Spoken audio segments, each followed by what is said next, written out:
हनुमान के दर्शन की परंपरा है। अयोध्या एक ऐसी नगरी है, सामान्य नगरी नहीं है। इसने साक्षात परम ब्रह्म का अवतरण देखा है। परम ब्रह्म का अवतरण इसी अयोध्या नगरी में हुआ। राम नगरी बनने का गौरव इसे और विलक्षण बनाता है। भगवान श्री राम अगर अगम, अगोचर और अनंत हैं, तो अयोध्या नगरी का अस्तित्व अनादिकाल से अद्भुत, अलौकिक और अक्षुण्य है। श्री राम नाम ही अयोध्या को संस्कृति के सर्वोच्च शिखर पर बैठाता है। भगवान श्री राम कोटि कोटि जनगण के मन और हृदय में वास करते हैं। प्रधानमंत्री नरेंद्र मोदी पहुंच चुके हैं हनुमानगढ़ी।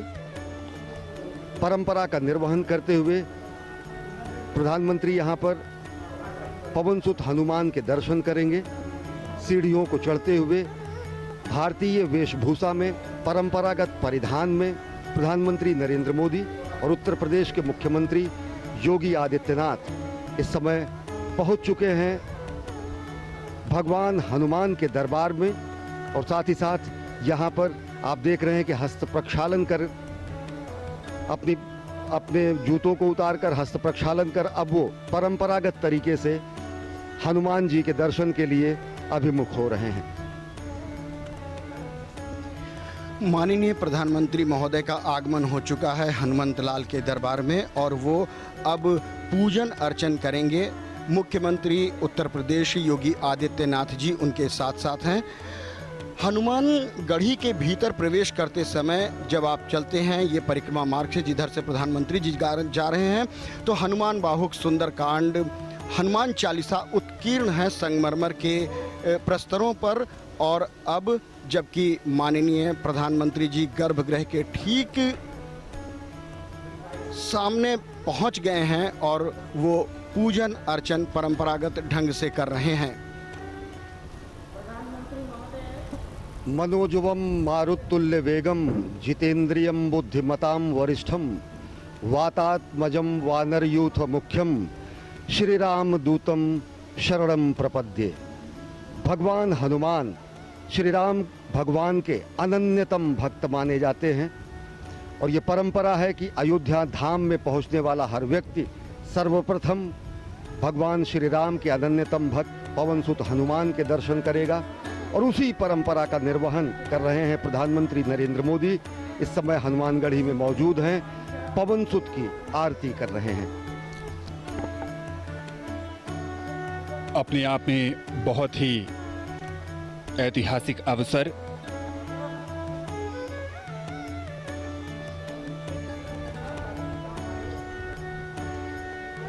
प्रधानमंत्री नरेंद्र मोदी हनुमानगढ़ी में राम भक्त हनुमान की अर्चना करते हुए और अब परिक्रमा कर रहे हैं।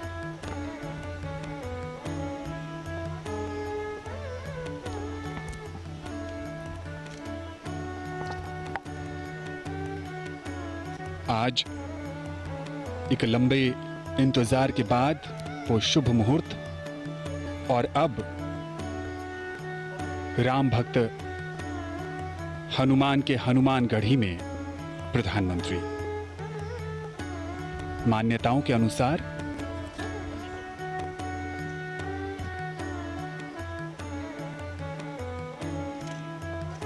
हनुमान जी का राज तिलक यहीं हुआ था। रामदूत अतुलित बलधामा अंजनी पुत्र पवन सुत नामा। भगवान हनुमान पवन सुत कहे जाते हैं और अंजनी पुत्र कहे जाते हैं। और सबसे बड़ी बात जो भगवान हनुमान को रामदूत की जो संज्ञा मिली हुई है वो उन्हें और विशिष्ट और विलक्षण बनाती है। और एक प्रतिबद्धता संपूर्ण विश्व के सामने स्पष्ट रूप से आती है जब खुद भगवान हनुमान ये कहते हैं कि राम काज कीन्हे बिना मोहि कहाँ विश्राम। और आज वही प्रतिबद्धता जो कि कही जाती है कि त्वदीयाय कार्याय बद्धा कटियम, यानी कि मातृभूमि के कार्य के लिए हम प्रतिबद्ध हैं, कटिबद्ध हैं। आज उसी प्रतिबद्धता के परिपूर्ण होने का दिन है और आज प्रधानमंत्री नरेंद्र मोदी के कर कमलों से भूमि पूजन होगा भगवान श्री राम के जन्म स्थल पर दिव्यतम भव्यतम निर्माण मंदिर के निर्माण के लिए। और वो वही प्रतिबद्धता है भगवान हनुमान की प्रतिबद्धता कि राम काज कीन्हे बिना मोहि कहाँ विश्राम। और ये उसी प्रतिबद्धता का प्रस्फुटन है, ये उसी प्रतिबद्धता का उदाहरण है जो कहा जाता है त्वदीयाय कार्याय बद्धा कटियम। माननीय प्रधानमंत्री महोदय को हनुमानगढ़ी की उस परंपरा के अनुसार वो एक भेंट की गई सिर पर एक मुकुट जिसे उन्होंने धारण किया बहुत ही श्रद्धा के साथ। और वो एक प्रतीक होता है कि जो काज वो मन में लेकर आए थे वो पूर्णता को प्राप्त होगा।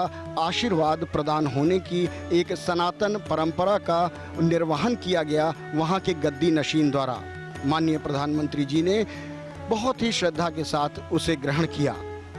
अयोध्या आज पूरी तरह से खुशी से नृत्य कर रही है, वो झूम रही है। आज उसके आराध्य उनके इष्ट भगवान प्रभु श्री राम का, जो कि रामलला विराजमान के रूप में जन्मभूमि परिषद में विराजते हैं, उनके भव्य भवन का निर्माण होना है। आज भूमि पूजन के साथ कार्यारंभ होना है। उसी कड़ी में माननीय प्रधानमंत्री महोदय ने हनुमानगढ़ी का दर्शन किया और अब वो जन्मभूमि परिसर की तरफ आएंगे। और रहा सवाल अयोध्या का, तो अयोध्या साक्षी बन रही है उस ऐतिहासिक घड़ी के। ये जो इतिहास लिखा जा रहा है उस इतिहास का साक्षात्कार करना अपने आप में एक दिव्यता की अनुभूति है। अयोध्या का जिक्र जब भी किया जाता है उस धार्मिक शहर के साथ श्री राम और सरयू नदी का महत्व भी हमेशा से ही सामने आता है। रामलला,